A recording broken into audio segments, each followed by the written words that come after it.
কাকে ফোন করতেছে? এই এই বেস স্টেশনের এই সেলের মধ্যে কেউ আছে। তাহলে প্রথমে সিগন্যালটা কোথায় যাবে? তোমার ফোন থেকে, এর ফোন থেকে কোথায় যাবে? এর বেস স্টেশনে। তারপর দেখবে যে এই বেস স্টেশনটা কোন এমটিএস এর আন্ডারে আছে। মানে প্রত্যেকটা বেস স্টেশন এক একটা এমটিএস এর আন্ডারে থাকবে। ওর কাছে ওই এমটিএস তে যাবে, এমটিএস এ খুঁজে দেখবে যে যাকে ফোন করছে সে কোন বেস স্টেশনে রয়েছে। ওই বেস স্টেশনে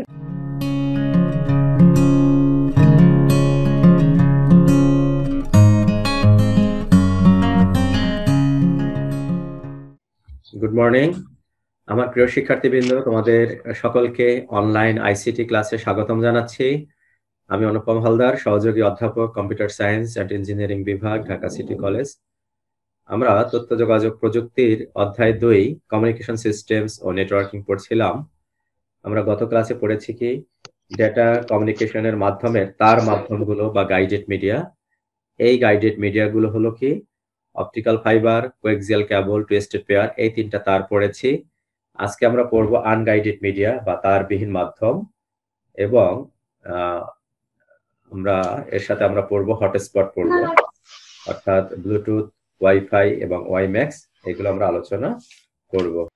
স্যার, কম্পিউটার নেটওয়ার্কের ব্যবস্থার মাধ্যমে এক কম্পিউটার থেকে অন্য কম্পিউটারে বা এক ইলেকট্রনিক ডিভাইস থেকে অন্য ইলেকট্রনিক ডিভাইসে যে ডেটা বা ফাইল স্থানান্তর করা হয় সেই পদ্ধতিকে ডেটা কমিউনিকেশন পদ্ধতি বলে। না না, আমি বলছি ডাটা ট্রান্সমিশন মোড বলতে কি বোঝো এবং কত প্রকার ডাটা ট্রান্সমিশন মোড? ওইটা হচ্ছে তো ডাটা কমিউনিকেশন, তোমার সংজ্ঞাটা হয়েছে ডাটা কমিউনিকেশন। এটা হচ্ছে কি data transmission mode.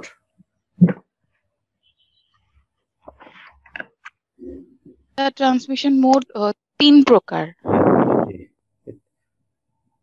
Data transmission এটা দিকের উপর ভিত্তি করে ডাটা ট্রান্সমিশনকে 3 ভাগে ভাগ করা হয়েছে, দিকের উপর। ঠিক আছে, সিমপ্লেক্স, সাবডুপ্লেক্স এবং ফুল ডুপ্লেক্স। নুজাত নুজাত সাদাত, নুজাত বলো তো হাফ ডুপ্লেক্সের উদাহরণ দাও। নুজাত, হাফ ডুপ্লেক্সের উদাহরণ দাও। নুজাত।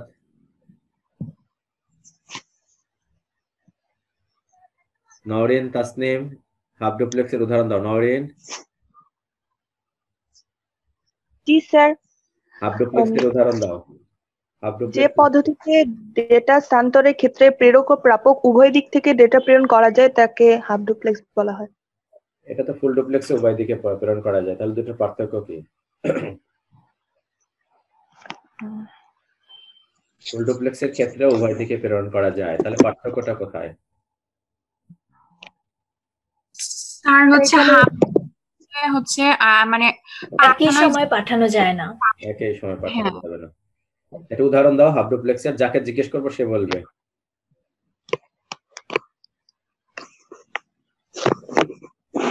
হাফ ডুপ্লেক্সের উদাহরণ দাও। আর ওয়াকি টকি একটা আছে। ঠিক আছে, ওয়াকি টকি। আর ফুল ডুপ্লেক্সের উদাহরণ দাও। মোবাইল ফোন, মোবাইল ফোন, তারপরে টেলিফোন, মোবাইল ফোন। আচ্ছা, এখন সঞ্জিদা আক্তার বলো। সঞ্জিদা আক্তার, প্রাপকের সংখ্যা ও ডেটা গ্রহণের অধিকারের উপর ভিত্তি করে ডাটা ট্রান্সমিশন মোডকে কয় ভাগে ভাগ করা যায়? প্রাপকের সংখ্যা ও ডাটা গ্রহণের অধিকারের উপর ভিত্তি করে ডাটা ট্রান্সমিশনকে কয় ভাগে ভাগ করা যায়? সরি স্যার, আমি পারবো না, আমি আসলে অতটা ভালো মতো পড়তে পারি নাই। না না, পড়তে হবে তো।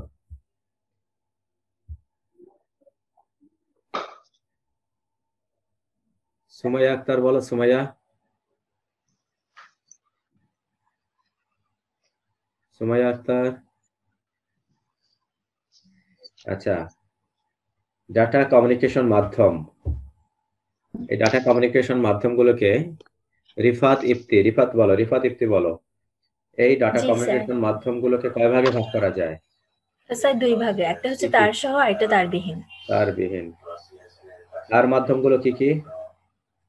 এটা আছে টেলিফোন কেবল, তারপর হচ্ছে ওই যে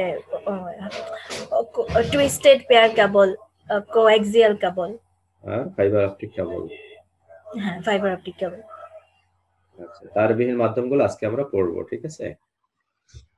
স্যার, হাফ ডুপ্লেক্সের একটা উদাহরণ এখানে দিয়েছে ইন্টারনেট ব্রাউজিং, আর ফুল ডুপ্লেক্সের উদাহরণ দিয়েছে হচ্ছে কম্পিউটার নেটওয়ার্ক কমিউনিকেশন। স্যার দুটা তো কাইন্ড রিলেটেড না? কোনটা half duplex? Sir half duplex বলেছে ইন্টারনেট ব্রাউজিং, আর ফুল ডুপ্লেক্স বলেছে কম্পিউটার নেটওয়ার্ক কমিউনিকেশন। আচ্ছা, হ্যাঁ, হাফ ডুপ্লেক্স যখন মানে তুমি যখন ব্রাউজ করতেছো, ঠিক আছে, যখন তুমি তো আগে রিকোয়েস্ট পাঠাবে, তারপর তো জি ওরা স্যার। তথ্য পাঠাবে, সেজন্য হাফ ডুপ্লেক্স। একই সময় দেখো তারবিহীন মাধ্যম। তারবিহীন মাধ্যমগুলো কি বা কোথায় তারবিহীন মাধ্যম ব্যবহার করা হয়? দূরবর্তী স্থানে, যেখানে নদী আছে, পাহাড় পর্বত, উপকূলবর্তী দ্বীপসমূহের মধ্যে যোগাযোগের জন্য তারবিহীন মাধ্যম ব্যবহার করা হয়, কারণ এখানে তারের সাহায্যে সংযোগ দেওয়া কঠিন। তাই এইসব এলাকায় যেখানে তারের সাহায্যে সংযোগ দেওয়া যায় না, সেসব জায়গায় তারবিহীন মাধ্যম ব্যবহার করা হয়। এক্ষেত্রে কি করা হয়? ডেটাকে ইলেকট্রোম্যাগনেটিক ওয়েবে রূপান্তর করে পাঠানো হয়, ঠিক আছে। এই ওয়েবটা কি করে? সেন্ডার পাঠালো, রিসিভার রিসিভ করে আবার ডাটায় কনভার্ট করবে। এই তারবিহীন মাধ্যমগুলোকে কয় ভাগে ভাগ করছে? 3 ভাগে। রেডিও ওয়েভ, তারপর মাইক্রোওয়েভ এবং ইনফ্রারেড। রেডিও ওয়েভ কি? যে আমরা যে রেডিও ব্যবহার করি, এখানে যে রেডিওতে যে সিগন্যাল ব্যবহার করে সেটা হচ্ছে রেডিও ওয়েভ। তার একটা নির্দিষ্ট ফ্রিকোয়েন্সি রয়েছে। এর ফ্রিকোয়েন্সি রেট কত? 10 কিলোহার্টজ থেকে 1 গিগাহার্টজ পর্যন্ত যে ইলেকট্রোম্যাগনেটিক স্পেকট্রাম ফ্রিকোয়েন্সি, সেটাই হচ্ছে কি রেডিও ওয়েভ, ঠিক আছে। এই প্রত্যেকটা কম্পিউটারকে এই ফ্রিকোয়েন্সিতে টিউন করা হয়, ফলে সে ডাটা রিসিভ করতে পারবে। অর্থাৎ যে ওই ফ্রিকোয়েন্সির সাথে মিলে যাবে, তখন সে ওই রিসিভার কি করবে? ডাটা রিসিভ করতে পারবে। এবং এখানে কি বলছে দেখো, পাহাড় পর্বত বেষ্টিত অঞ্চল অথবা বহুতল ভবন বিশিষ্ট বড় বড় শহরের এক প্রান্ত থেকে অন্য প্রান্তে যোগাযোগের জন্য রেডিও ওয়েভ কমিউনিকেশন ব্যবহৃত হয়। এক্ষেত্রে দুটি পাহাড়ের উপর অথবা দুটি বড় বিল্ডিং এর উপর টাওয়ার বসানো হয়। Tower to tower radio link স্থাপন করা হয়, যেন দুটোর মধ্যে কোনো বাধা থাকবে না, ঠিক আছে। একটা টাওয়ার ট্রান্সমিটার অ্যান্টিনা, আর একটা হচ্ছে কি receiver antenna, tower to tower. এই ডাটা ট্রান্সমিশন রেট কত? 24 কিলোবিট পার সেকেন্ড, ঠিক আছে। কিলো বি ছোটাতের বি মানে কি? Bit per second. তোমাদের সেদিন এককগুলো আলোচনা করেছিলাম না? প্রথমে কি বিট, তাই না? বিটের পরে বাইট, তাই না? কত বিটে 1 বাইট? 8 বিটে 1 বাইট। বাইটের পরে কি? Kilo byte. 1024 বাইটে 1 কিলো বাইট। কিলো বাইটের পরে কি? মেগাবাইট। 1024 মেগাবাইটে 1 গিগাবাইট। তারপর গিগাবাইটের পরে কি? 1024 গিগাবাইট 1 টেরাবাইট।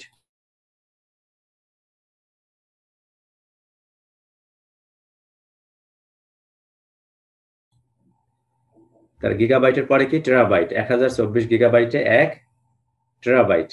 টেরাবাইটের পরে কি? পিটাবাইট, ঠিক আছে। এই হচ্ছে কি যে কোনো মেমোরি ধারণ ক্ষমতার এককগুলো বা ডাটা ট্রান্সমিশন স্পিড গুলো, এককগুলো। রেডিও ওয়েভটা অমনি ডিরেকশনাল। অমনি ডিরেকশনাল মানে কি? অর্থাৎ বহুমুখী। অর্থাৎ যে সিগন্যালটা, এই যে দেখো সিগন্যাল পাঠানো হচ্ছে, চতুর্দিকে যাচ্ছে, এই রেকর্ড হচ্ছে, দেখো তো। অমনি ডিরেকশনাল অর্থাৎ চতুর্দিকে সিগন্যালটা যাচ্ছে, এটাই হচ্ছে কি অমনি ডিরেকশনাল।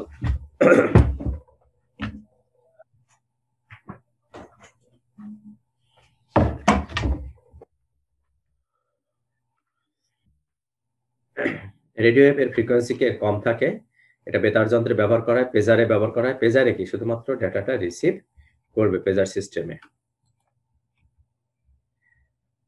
এটি কি আকাশের আয়োনোস্ফিয়ার পর্যন্ত যেতে পারে সিগন্যালটা, ঠিক আছে। ফলে এটি সারা বিশ্বে ছড়িয়ে যেতে পারে। আলোর বেগে চলতে পারে, রেডিও ওয়েভটা আলোর বেগে চলতে পারে এবং দুর্যোগপূর্ণ আবহাওয়ায় এটি সঞ্চালিত হতে পারে।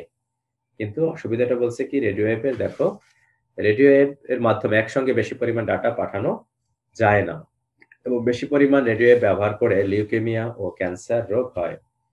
এখন এই স্বাস্থ্য ঝুঁকিতে কিন্তু আমরা সবাই রয়েছে। আমরা যে হারে মোবাইল ফোন ব্যবহার করতেছি, যেভাবে আমরা কথা বলছি, তাই না, সেটা কিন্তু স্বাস্থ্যসম্মত না।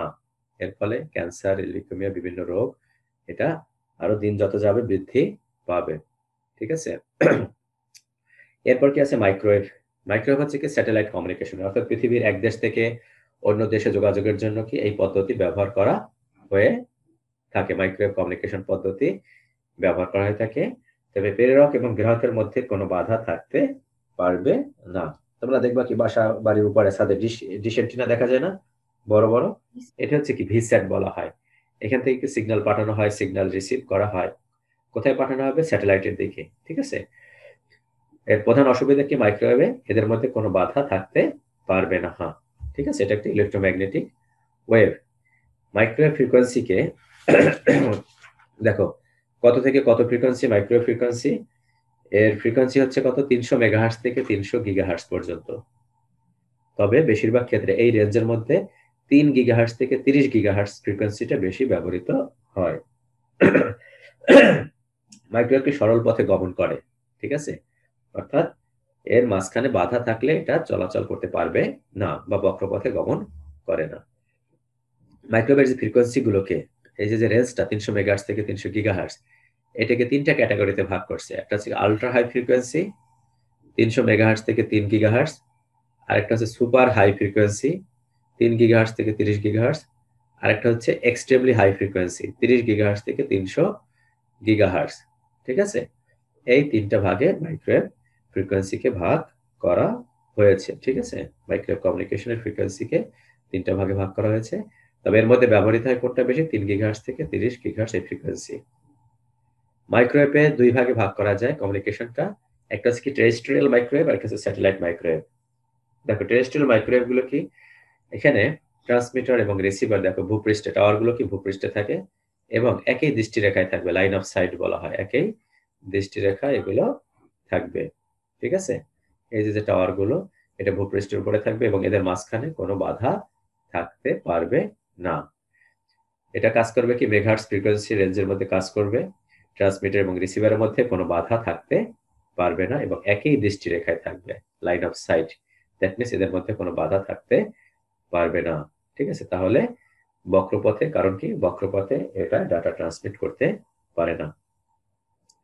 এটা মাইক্রোওয়েভ কোনো বাধা যদি না থাকে, টেরেস্ট্রিয়াল মাইক্রোওয়েভ সিগন্যাল কত 1 থেকে 50 মাইল পর্যন্ত যেতে পারে, সিগন্যালটা কত 50 মাইল পর্যন্ত যেতে পারবে। ঠিক আছে, টেরেস্ট্রিয়াল মাইক্রোওয়েভের রেঞ্জটা কত 1 থেকে 50 মাইল।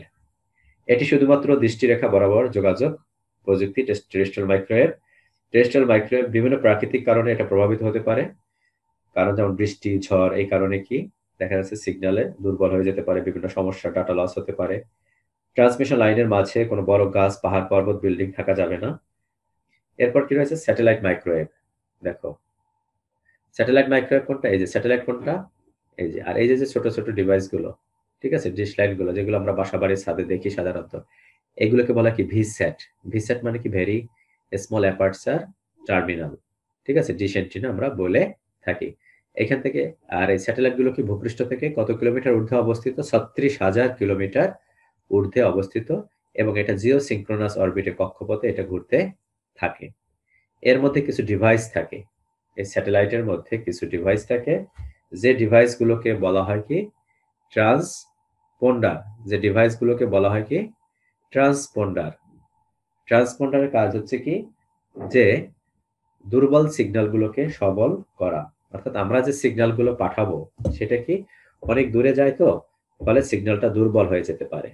এই সিগন্যাল গুলোকে আবার পুনরায় স্যাটেলাইটের মাধ্যমে যে কিছু ডিভাইস রয়েছে যেটাকে ট্রান্সপন্ডার বলে, যার কাজ হচ্ছে কি এই দুর্বল সিগন্যালটিকে রিসিভ করে আবার শক্তিশালী করে পাঠায়। ঠিক আছে, রিসিভিং এন্ডে।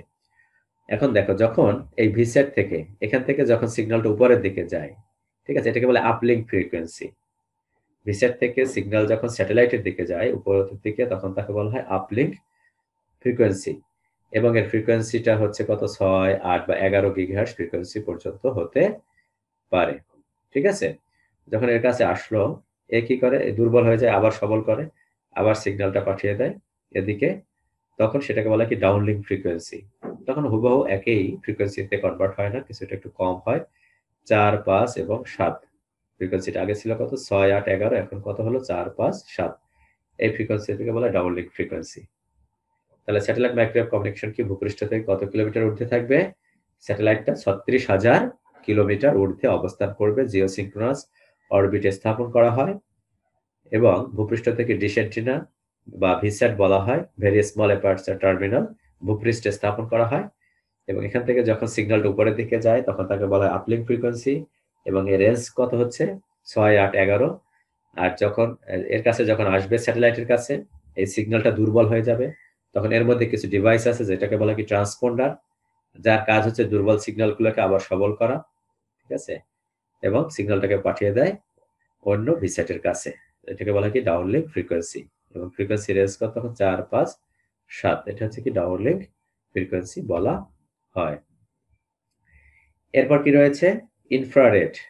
ঠিক আছে, ইনফ্রারেডটা কি আগে মোবাইল ফোন এই ইনফ্রারেড প্রযুক্তি ব্যবহার করত। ফাইল ট্রান্সমিশনের জন্য ইনফ্রারেড প্রযুক্তি ব্যবহার করা হতো। সাধারণত 10 মিটার দূরত্ব পর্যন্ত মোবাইল টু মোবাইল কমিউনিকেশনের জন্য অথবা মোবাইল টু ল্যাপটপের মধ্যে ডেটা আদান প্রদানের জন্য ইনফ্রারেড ব্যবহার করত। এখানে যে প্রযুক্তি ব্যবহার করত এটাকে বলে লাইট ইমেজিং ডায়োড বা ইন্টারজেকশন লেজার ডায়োড ব্যবহার করা হয়, অর্থাৎ যেটাকে সিগন্যালে আলোক সিগন্যালে রূপান্তর করে পাঠানো হয়। এর ফ্রিকোয়েন্সি রেঞ্জ কত? 300 গিগাহার্টজ থেকে 400 টেরাহার্টজ পর্যন্ত হয়ে থাকে। ঠিক আছে, এটা হচ্ছে ইনফ্রারেড। এখন আর ইনফ্রারেড ব্যবহার করা হয় না, তাই না? এখন আমরা কি নেট ব্যবহার করে দ্রুত গতিতে ডাটা আদান প্রদান করতে পারি, তাই না? ইন্টারনেট ব্যবহার করে, কারণ এটা সহজলভ্য হয়ে গেছে, তাই আমরা ইনফ্রারেড ব্যবহার করে থাকি না। এরপর কি রয়েছে? ওয়্যারলেস কমিউনিকেশন এর প্রয়োজনীয়তা, ওয়্যারলেস কমিউনিকেশন সিস্টেম। আমরা যা পড়লাম এটা একটা ওয়্যারলেস কমিউনিকেশন। তাহলে ওয়্যারলেস কমিউনিকেশন প্রয়োজনীয়তাটা কি? তাহলে আমরা বুঝতে পারলাম যে যেসব এলাকায় কি যে তার টানা জটিল, দুরূহ, অর্থনৈতিকভাবে মোটেও সুবিধাজনক নয়, সেসব এলাকায় এই ওয়্যারলেস কমিউনিকেশন প্রয়োজন। বড় বড় পাহাড় পর্বত বেষ্টিত দেশ, অনেক দেশ আছে কি যে পাহাড়, শুধু পাহাড়, পাহাড়ি এলাকা, তারপর মনে করো নদী, যেমন মনে করো মালদ্বীপে, তাই না? দ্বীপের সমন্বয়ে গঠিত, এখানে কি তার টানা কষ্টকর। তো এইসব ক্ষেত্রে কি ওয়্যারলেস কমিউনিকেশন ব্যবহার করা হয়। ঠিক আছে, বিশ্বের সব সামরিক ও বেসামরিক বিমানসমূহ ওয়্যারলেস কমিউনিকেশনের মাধ্যমে ডেটা আদান প্রদান করে থাকে। তাহলে মহাকাশ অভিযানে ওয়্যারলেস কমিউনিকেশনে, গভীর সমুদ্রে চলমান জাহাজ সমূহের মধ্যে ওয়্যারলেস কমিউনিকেশন ব্যবহার করা হয়।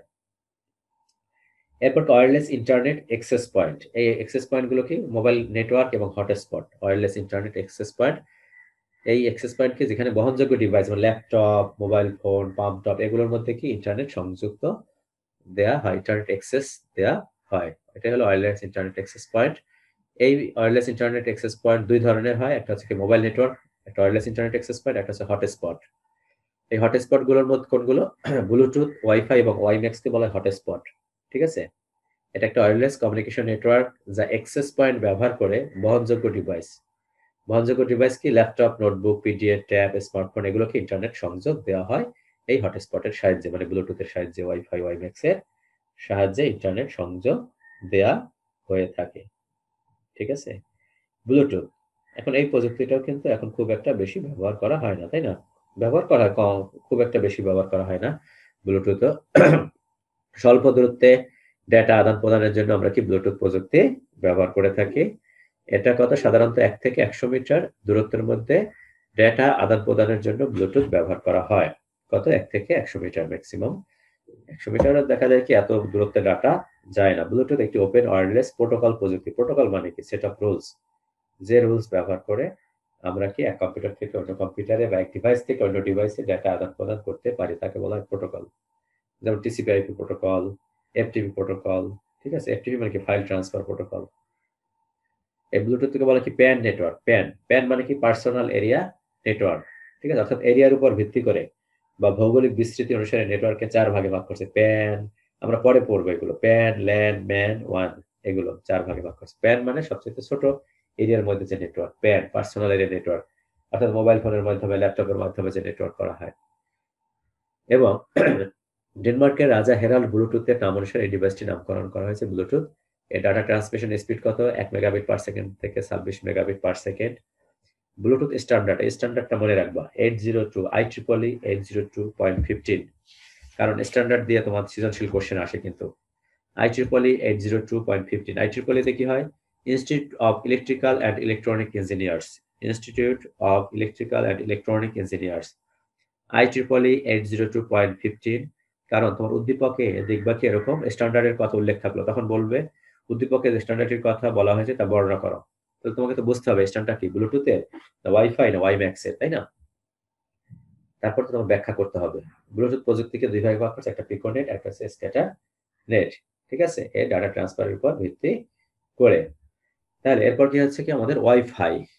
ওয়াইফাই পূর্ণ মিনিং কি? ওয়্যারলেস ফিডেলিটি, বা এটাকে বলা হয় WLAN। অর্থাৎ WLAN মানে কি? Wireless local area network. Wireless WLAN কি হয়? ওয়্যারলেস মানে তারবিহীন লোকাল এরিয়া নেটওয়ার্ক, এটার স্ট্যান্ডার্ড হচ্ছে কত? IEEE 802.11, IEEE 802.11 অথবা 11A, বিভিন্ন ভার্সন আছে 11A। এই স্ট্যান্ডার্ড গুলো কিন্তু মনে রাখবা, বুঝতে পেরেছো? তোমাদের প্রেজেন্ট হচ্ছে কত? 51। জি স্যার। তোমরা স্টুডেন্ট কতজন? জি স্যার 68? 75। 75 স্যার। এত কম কেন প্রেজেন্টে? বুঝলাম না, নেট পায় না সবাই পরে তো। এবং আমি দেখলাম যে পরে যে তোমরা ক্লাস দেখো তাও না, প্রথম দিক দিয়ে দেখছো, এখন ক্লাস ফলো করো না, পরে তোমাদের পড়াশোনার গতি কমে গেছে। IEEE পরীক্ষা নিতে হবে। দেখো 802.11 কয়েকটা ভার্সন আছে, 802.11A, 11B, 11G, N, AC। তবে সবচাইতে 802.11AC ভার্সনটি ব্যাপকভাবে ব্যবহৃত হয়। ঠিক আছে, এখন এই ওয়াইফাইটা কি আমরা প্রত্যেকটা মোবাইল ফোন বা ল্যাপটপ এগুলোর মধ্যে কি বিল্ট ইন অবস্থায় থাকে। Internet access, wifi access point বা রাউটার থাকলে আমরা কি করি, কানেকশন দিয়ে আমরা ইন্টারনেট ব্যবহার করতে পারি পাসওয়ার্ড দিয়ে, তাই না? তাহলে ওয়াইফাই সুবিধা কি, তারবিহীন যোগাযোগ একটা অল্প এরিয়ার মধ্যে। তুমি বাসায় যদি ওয়াইফাই থাকে, বাসায় সবাই আমরা ব্যবহার করতে পারবো যদি ডাটা ট্রান্সমিশন স্পিড যদি ভালো থাকে, তাই না? ওয়াইফাই সুবিধা, যে সকল ভবন বা এলাকায় তার ব্যবহারের সুযোগ কম সেখানে ওয়াইফাই ব্যবহার করা হয়। ওয়াইফাই ডিভাইসের দাম তুলনামূলকভাবে কম। ওয়াইফাই জোনের মধ্যে যে কোনো জায়গায় কানেকশন পাওয়া যায়। তুমি যদি এমবি কেনো, এমবি কিনে দেখা যায় কি যে ক্লাস করাটা কষ্টকর না, অনেক খরচ পড়বে, কিন্তু যদি তুমি ওয়াইফাই কানেকশন আনো তাহলে কি কম খরচে তুমি এটা ব্যবহার করতে পারবে এবং বাসার সবাই ব্যবহার করতে পারবে, কিন্তু মিস ইউজ করবে না। ঠিক আছে, ভালো কাজে ব্যবহার করবে। ওয়াইফাই জোনের মধ্যে যে কোনো জায়গায় কানেকশন পাওয়া যায়, অর্থাৎ ওই জোনের মধ্যে, ওই রেঞ্জের মধ্যে পাসওয়ার্ড থাকলে যে কেউ ব্যবহার করতে পারবে। পোর্টেবল সুবিধা পাবে। পোর্টেবল মানে কি, অর্থাৎ বহনযোগ্য ডিভাইসের সাহায্যে আমরা ইন্টারনেট অ্যাক্সেস করতে পারবো। ঠিক আছে। অসুবিধা কি, ডাটা ট্রান্সফার রেট বেশ ধীর। অনেক সময় দেখা যায় কি ডাটা ট্রান্সফার রেট ধীর গতি, কারণ কি এখন দেখা যায় গ্যাস চাহিদা এত বেড়ে গেছে, তাই না? এবং তুমি যদি ওয়াইফাই নর্মাল তার ব্যবহার করো তাহলে দেখা এর এক্সেস মানে ডাটা ট্রান্সমিশন স্পিড কম, তাহলে কি অপটিক্যাল ফাইবার ব্যবহার করা উচিত, সেক্ষেত্রে একটু স্পিড বেশি পাবে। এরপর কি রয়েছে ওয়াইম্যাক্স। ওয়াইম্যাক্স এর পূর্ণ মিনিং কি? World wide interoperability for microwave access. World wide interoperability for microwave access. WiMAX হলো, এটা কি WMAN, wireless metropolitan area network বলা হয়, ওয়্যারলেস মেট্রোপলিটন এরিয়া নেটওয়ার্ক। এটা কি বিস্তৃত এলাকা জুড়ে কি একটা তারবিহীন ব্যবস্থায় ফিক্সড ও মোবাইল ইন্টারনেট, উচ্চ গতির ব্রডব্যান্ড ইন্টারনেট সেবা প্রদান, অর্থাৎ এটা কি করে, সেবা প্রদান করে। ঠিক আছে, এরা ইন্টারনেটের সেবা প্রদান করে থাকে ওয়াইম্যাক্স। এটি প্রযুক্তিগত কত, স্ট্যান্ডার্ড কত, 802.16। ওয়াইম্যাক্স এর স্ট্যান্ডার্ড কত, 802.16। ডাটা ট্রান্সফার রেট হচ্ছে কত, 30 মেগাবিট পার সেকেন্ড থেকে 75 মেগাবিট, ছোট হাতের বি আছে, তার মানে বিট। ঠিক আছে, এর সাহায্যে কি ডাটা ট্রান্সফার ভিওআইপি। ভিওআইপি তে পূর্ণ মিনিং কি, ভয়েস ওভার ইন্টারনেট প্রোটোকলের মাধ্যমে পৃথিবীর যে কোনো দেশের সাথে কম খরচে কথা বলা যায়। এই ওয়াইম্যাক্স সিস্টেমে দুটি প্রধান অংশ আছে, একটা হচ্ছে কি বেস স্টেশন, আর একটা হচ্ছে কি বেস স্টেশন, আর একটা হচ্ছে কি ওয়াইম্যাক্স রিসিভার। ওয়াইম্যাক্স রিসিভার, এটা এই শব্দটা হবে WiMAX receiver. Base station indoor outdoor tower দ্বারা সমন্বয়ে গঠিত, আর ওয়াইম্যাক্স রিসিভার কাভারেজ এরিয়া কত, 10 থেকে 60 কিলোমিটার। আমাদের আগে কিউবি ছিল, কিউবি মডেম, তারপর বাংলা লাইন, ওয়াইম্যাক্স, এটা ওরা কি করতো, ইন্টারনেট সেবা প্রদান করতো। ঠিক আছে, এখন তো ওয়াইফাই এবং ওয়াইম্যাক্স এর পার্থক্য, অনেক সময় তোমার উদ্দীপকে উল্লেখ থাকবে ওয়াইফাই ওয়াইম্যাক্স, তখন বলবে তাদের মধ্যে তুলনামূলক আলোচনা করো। ওয়াইফাই কি, ওয়্যারলেস ল্যান। ঠিক আছে, এটা হচ্ছে কি WMAN, wireless metropolitan area network. এটা হচ্ছে কি তারপর এটার স্ট্যান্ডার্ড কত, 802.11, এটা হচ্ছে 802.16। এটার গতি কম, গতি বেশি, কাভারেজ এরিয়া কম, কাভারেজ এরিয়া বেশি, 10 থেকে 60 কিলোমিটার পর্যন্ত। বাস্তবায়ন খরচ কম, এটার বাস্তবায়ন খরচ বেশি। ঠিক আছে, এই হলো কি আমাদের আজকে পড়ানোর বিষয়। তাহলে আজকে আরেকটু পড়াই, ঠিক আছে? স্যার, হ্যাঁ বলো।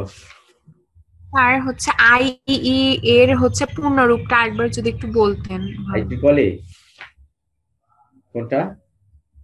স্যার ওইখানে ওই যে আইইই ছিল, ওইটার মানে পূর্ণরূপটা। Institute of electrical and electronic engineers, institute of electrical and electronic engineers. এরপরে কি আমরা পড়বো কি, মোবাইল যোগাযোগ। ঠিক আছে, মোবাইল প্রযুক্তি আমরা হালকা একটা ধারণা দেই, এটা কি GSM প্রযুক্তি, আর একটা হচ্ছে কি CDMA প্রযুক্তি। ঠিক আছে, মোবাইল কমিউনিকেশনের জন্য এরা দুইটা প্রযুক্তি ব্যবহার করা হয়, একটা হচ্ছে GSM, global system for mobile communication, এবং এই প্রযুক্তিটি ব্যবহার করে এখন বাংলাদেশে। আর একটা হচ্ছে CDMA, code division multiple access. Sir হ্যাঁ বলো। স্যার আপনি কি আমাদের যে পরীক্ষাগুলো হবে প্রথম সেমিস্টার এবং ফাইনাল, এই পরীক্ষাগুলো কি আপনার বই থেকে হবে নাকি বোর্ড বই থেকে হবে? এটা এখন তো শোনো, এমন ভাবে প্রশ্ন করা হবে যেন দুই জায়গায় পাওয়া যায়, ঠিক আছে? আচ্ছা আমরা তো এখন বোর্ড বইটা দেখারই সুযোগ হলো না। স্যার মানে বোর্ডে তো বই নির্বাচন করে দিয়েছে, এখন বোর্ডে তো ওই বই থেকেই প্রশ্ন হবে। না না, বোর্ড থেকে এখন তো শোনো, এটা কি এখন তো সৃজনশীলে তো হুবহু বই থেকে প্রশ্ন হয় না, ঠিক আছে? তুমি যে বই পড়ো না কেন, এখন যদি ডাইরেক্ট প্রশ্ন হতো সেটা একটা আলাদা কথা ছিল। তোমার কনসেপ্ট থাকলে হলো, তুমি যদি বুঝতে পারো, ঠিক আছে? কারণ এখানেও আছে, এখানে তো সংক্ষিপ্ত ভাবে আছে, এখানে আরো হ্যাঁ বিস্তৃত ওখানে ভাবে অনেক আছে, সংক্ষিপ্ত, তো দুটো মিলেই পড়বে, ওখানে ঠিক আছে? অনেক সংক্ষিপ্ত ভাবে, ওই হুবহু এখান থেকে এখানে কোশ্চেন হচ্ছে আসবে। অনেক সংক্ষিপ্ত ভাবে করা আছে আর এখানে একটু বিস্তারিত আলোচনা করা আছে। হ্যাঁ, তাহলে আচ্ছা মোবাইল স্যার, যোগাযোগের প্রযুক্তি কয় প্রকার? দুই প্রকার, একটা হচ্ছে জিএসএম আর একটা হচ্ছে কি সিডিএমএ।